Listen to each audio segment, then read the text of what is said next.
శ్రీ గురుభ్యో నమః. శ్రీకృష్ణ గురుచరణ సన్నిధి అనే గ్రంథం గురించి చెప్పుకుంటూ ఉన్నాము. నిన్నటి రోజున ఆచార్యుల వారి అధ్యాపకత్వము అంటే మాస్టారు పాఠాలు ఎంత చక్కగా చెబుతారు అనేటువంటి దాన్ని నిన్న పున్నయ్యశాస్త్రి గారు విశదీకరించారు. ఆ తర్వాత వాళ్ళ కాలేజీలో ఒక పెద్ద ప్రహసనం జరిగిందటండి. చేరిన నెల రోజులకి ఒక అపూర్వ సన్నివేశం జరిగిందట. ఆ సన్నివేశాన్ని వివరిస్తూ ఉన్నారు. జనరల్గా సీనియర్ లెక్చరర్స్ని బిఏ వాళ్ళకి వేస్తారట, జూనియర్ లెక్చరర్స్నేమో బిఎస్సి వాళ్ళకి వేస్తారట. కానీ ఈ బిఏ వాళ్ళకి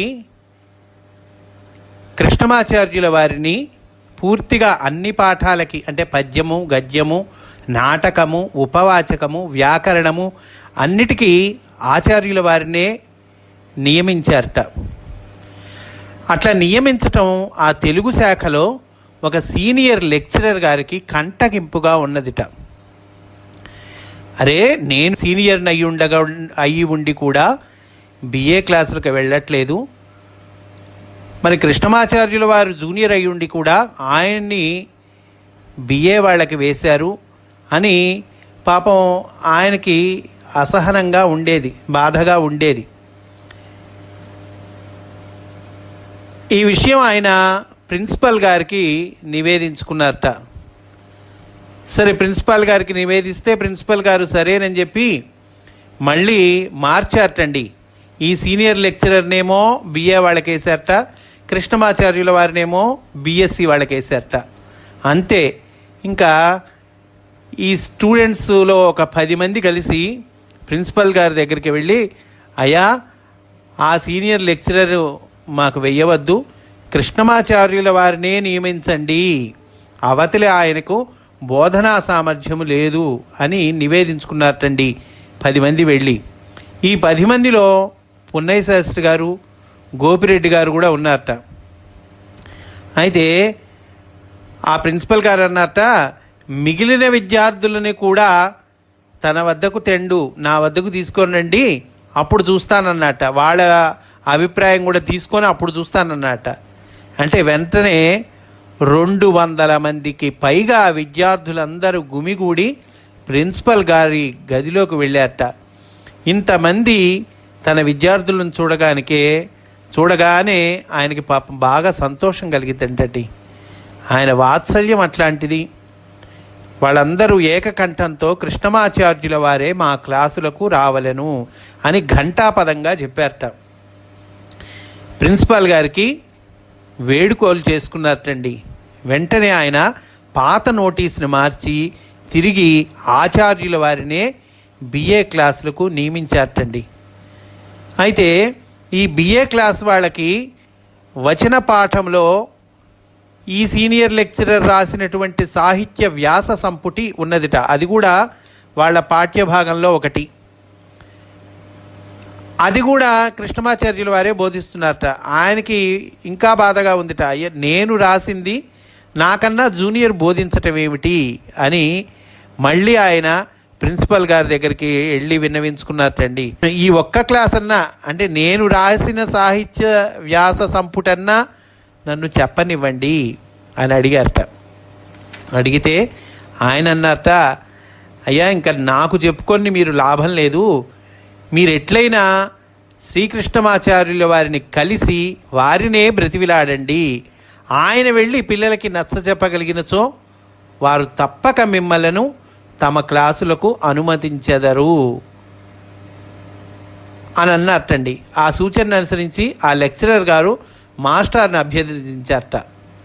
అప్పుడు మాస్టారు వాళ్ళ ఈ బిఏ వాళ్ళ క్లాసులకు వచ్చి, ఫలానా లెక్చరర్ నాకంటే పెద్దవాళ్ళు, నాకంటే బోధనలో అనుభవం గడించిన వాళ్ళు, తమ రచనను తామే బోధింపవలెనని వారికి ముచ్చట కలిగినది, కావున మీరు దానికి అంగీకరింపగోరుచున్నాను అని పలికారటండి.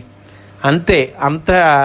వీళ్ళందరూ ఆయన వద్దు, మాకు మీరే రావాలి అని కేకలు వేశారట. మాస్టర్ గారు చేతులు ఊపగానే వాళ్ళ కేకలు ఆగిపోయినాయటండి. మాస్టర్ అన్నట్ట, నాపై ఏమాత్రము గౌరవమున్నను నా మాట ప్రకారము వారిని ఈ ఒక్క పీరియడు మీకు బోధించుటకై సమ్మతింపుడు అని పలికిరి. శ్రీవారి ఆనతిని అంగీకరించిన వారమైతిమి. ప్రిన్సిపల్ గారికి ఆ సీనియర్ లెక్చరర్ గారికి మధ్య జరిగిన సన్నివేశములు విద్యార్థులకు ఎట్లు తెలిసినవి అని పాఠకులకు శంక కలగవచ్చును. అయ్యా, ప్రిన్సిపల్ గారికి ఆ సీనియర్ లెక్చరర్ గారికి జరిగినవి మీ అందరికి ఎట్లా తెలిసినాయి అని ఎవరికైనా సందేహం రావచ్చు. దానికి కారణం ఏంటంటే మా ప్రిన్సిపల్ గారు ఒట్టి భోళా మనిషి, ఆయన తెలియజేస్తారని చెప్తూ వాళ్ళ ప్రిన్సిపల్ గారి గురించి చెప్తారండి. ఇక్కడ చాలా గొప్పగా చెప్పారు పున్నయ్య శాస్త్రి గారు. సంస్కృతము, ఆంధ్రము, ఆంగ్లము, ఫ్రెంచి, గ్రీకు, లాటిన్, హిందీ మున్నగు భాషలలో మహాపండితుడు. ప్రత్యేకముగా ఆంగ్ల భాషా సాహిత్యము విషయమున భారతదేశము గల మహావిద్వాంసులలో ఒకరు. కవులను సంస్కృతాంధ్ర కవుల రచనలతో ఆంగ్ల కవుల రచనలను పోల్చి విశ్లేషింపగల దిట్ట అని చక్కటి పండితుడు ఆయన, చక్కగా చదువుకున్నవాడని తెలియచేస్తూ ఇంకా వారి దయార్ద్ర హృదయం గురించి చెప్తూ ఉన్నారండి వారి ప్రిన్సిపల్ గారు శ్రీ వల్లభజోష్యులు సుబ్బారావు గారు. కాలేజీకి ధన సహాయార్థులై వచ్చిన పేదవానికి ఆయన తన వంతుగా ఆ రోజులలో 25 రూపాయలు తప్పక ఇచ్చి మిగిలిన అధ్యాపకులకు ప్రేరణనిచ్చును. నోటీసు పంపిడి వారని మాస్టర్ గారు మాతో ఒకసారి చెప్పిరి. ప్రిన్సిపల్ గారు నిష్కపటి. ఈయన పై సంఘటనను మా విద్యార్థుల ముందు వెలబుచ్చకుండా ఉండచాలకపోయిరి. నేను, గోపిరెడ్డి విశాఖపట్టణము వెళ్ళిన రోజుల్లో మాస్టర్ గారు మమ్ములను తన అనుచరులకు పెద్దలకు పరిచయం చేయుచు వీరు సామాన్యులు గారు అనుచు ఈ పై సన్నివేశమును ఊటంకించడివారు అని ఆ సన్నివేశాన్ని చక్కగా సరదాగా రాసినట్లుగా రాశారండి పున్నయ్య శాస్త్రి గారు. తర్వాత అధ్యాయము భగవద్గీత క్లాసులు. ఇది చాలా పెద్ద చాప్టర్ అండి, చాలా విస్తారంగా రాశారు. మాస్టారి హృదయం ఏంటి, భగవద్గీతలో లేదా భగవద్గీత గురించి, భగవద్గీతలో ఉన్న సారాంశం ఏమిటి అనే అంశాలను మాస్టారు ఏం చెప్పారు అనేటువంటి విషయాన్ని పున్నయ్య శాస్త్రి గారు అంతో ఇంతో సమగ్రంగా తెలియచేశారనే చెప్పాలండి. మాస్టర్ గారు 1950 జూలై నెలలో 2వ శనివారం అనగా 13వ తేదీన మా కాలేజీలో భగవద్గీత క్లాసులు చెప్పుటను ఆరంభించారు. తెలుగు క్లాసులు మొదట కొంతకాలము గ్యాలరీ హాల్లోనూ ఆ పిమ్మట ఏకాదండయ్య హాలులోనూ జరిగినవి. భగవద్గీత క్లాసులు మాత్రము ఆశాంతము ఏకాదండయ్య హాలులోనే జరిగినవి. హిందూ కాలేజీలో ఏకాదండయ్య పంతులు హాలు అని ఒక హాల్ ఉంటుందండి. అదొక పెద్ద హాలు, దాని మీద ఒక స్టేజ్ ఉంటుంది. అది కనీసం ఒక 300-400 మంది పిల్లలు చాలా సులభంగా పడతారండి ఆ హాల్లో. అందువల్ల ఏదైనా పెద్ద ఉపన్యాసం లాంటిది కానీ లేదా ఒక అసెంబ్లీ లాంటిది కానీ జరపాలంటే అక్కడ ఆ ఏకాదండయ్య పంతులు గారి హాల్లో చేసేవాళ్ళు అనమాట. ఆ హాల్లో ఈ భగవద్గీత క్లాసులను ఏర్పాటు చేశారట. ప్రతి శనివారము ఉదయము 8 గంటల నుండి 9 గంటల వరకు ఇవి జరిగేవి. 1959 జూలై నుండి 1960 జూలై వరకు ప్రతి శనివారము మాత్రమే నిర్వహింపబడినవి. 1960 జూలై నుండి 1962 మార్చి వరకు శనివారము, ఆదివారము కూడా ఇదే సమయమున జరిగినవి. శ్రోతల అభ్యర్థనపై మాస్టర్ గారు ఇట్లు నిర్వహించిరి. వారు ఆ రోజుల్లో అరండలపేట 6వ లైను చివర శ్రీ కేశానుపల్లి సుబ్బారావు గారింటికి ఎదురు ఇంటిలో అద్దెకుండేవాళ్ళు. తమ నివాసము నుండి వారు భగవద్గీత బోధించుటకై నడిచి వచ్చేవారు. చూడండి, మాస్టర్ నడుచుకుంటూ హిందూ కాలేజ్ దాకా వచ్చేవాళ్ళట.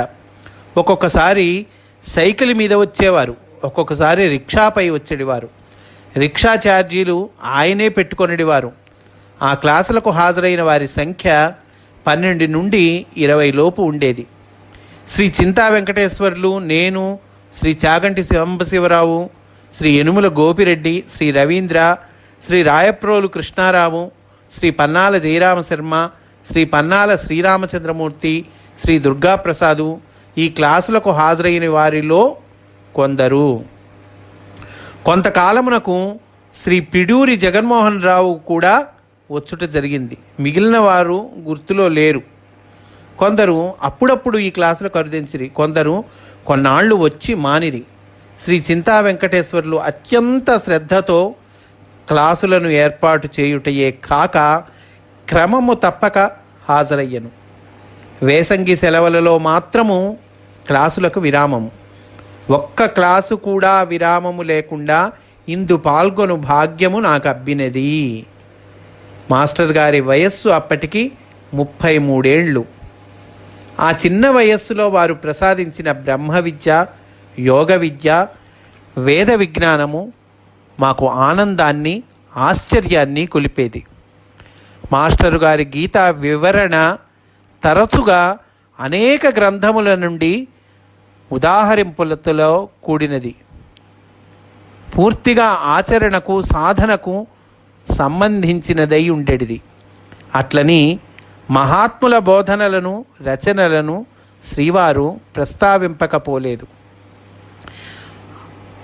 ఆవశ్యకమైన సందర్భములలో తప్పక ఆయా ప్రస్తావనలు వచ్చేటివి. వారికి మహాత్ములపై అమిత గౌరవము. తానింతటి విజ్ఞానమును అందించుచున్నానను అతిశయ భావము ఎన్నడూ వారిలో కలగలేదు. సాక్షాత్తు గీతాచార్యుడైన శ్రీకృష్ణుడే ప్రాచీన కాలము నుండి ఋషులు అందించుచున్న శాశ్వత ధర్మమునే, సనాతన యోగమునే తాను మరలా బోధించుచున్నానని ఒక్కాణించెను. సాక్షాత్తు కృష్ణుడే చెప్తూ ఉన్నాడండి. కృష్ణుని ఈ మాటను మాస్టర్ గారు పదే పదే చెప్పేవారు. గీతకు ద్వైత, విశిష్టాద్వైత, అద్వైత పరముగా ఆచార్యత్రయము రచించిన భాష్యములు గలవు. శ్రీవారు ప్రత్యేకముగా వీనిలో ఏ యొక్క సిద్ధాంతము వైపు మొగ్గు చూపలేదు. అట్లని దేనిని ఖండించనూ లేదు. వారు ఏ భాష్యమును ఉదాహరింపకున్నను వారి వివరణమున అన్నిటి సమన్వయము కలదు. అన్నింటిలోని మంచి యొక్క మేళవింపు కలదు. వారి ప్రసంగ శైలి ఒక తత్వబోధ కాదు, సిద్ధాంత చర్చ కాదు, శాస్త్ర విజ్ఞాన బోధగానూ లేదు. వారి ముఖార విందమును దర్శించుటయు, వారి వాగమృతమును గ్రోలుటయు నిజమే. కానీ శ్రోతలు ఎల్లరము తమ అస్తిత్వమును మరచి ఒక ఆనంద ప్రవాహములో మునిగడివారము. ఆ ఆనంద ప్రవాహమే ఆయన. ఎక్కువ ప్రశ్నలు వేసడివారము కాదు. ఎప్పుడైనా జిజ్ఞాసతో ప్రశ్నించితివి. మొదట్లో కొన్ని నెలలు నేను వారిని అనేక ప్రశ్నలు అడిగి తిని, తర్వాత వారి నుండి వెలువడిన జ్ఞానామృతమును జుర్రుట, ఆపై అందులో మునుగుటతో ప్రశ్నలకు తెరపడినది. ఇట్లా ఈ గీతా క్లాసులు మొదలైనవి అని తెలియచేస్తూ, ఈ గీత గురించి, ఈ గీతలో ఉన్న విషయాన్ని గురించి మాస్టారు ఏమి చెప్పారు, ఎట్లా చెప్పారు అనేటువంటిది చాలా విస్తారంగా రాశారండి పున్నయ్య శాస్త్రి గారు.